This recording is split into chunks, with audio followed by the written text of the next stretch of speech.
إثر تحذير الديوان الوطني للأرصاد الجوية من هبوب رياح قوية، تعلن وزارة التربية الوطنية تعليق الدراسة في جميع المستويات التعليمية يومي الأربعاء والخميس في بعض ولايات الوطن.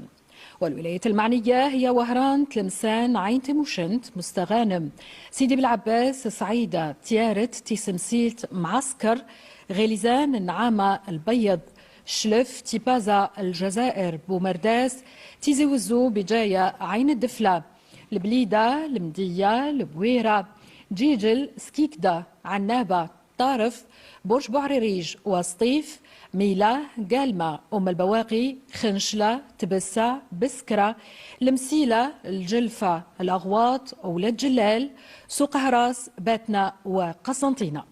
وعليه فإن وزارة التربية الوطنية تعلن تعليق الدراسة في جميع المستويات التعليمية يومي الأربعاء والخميس في الولايات المذكورة.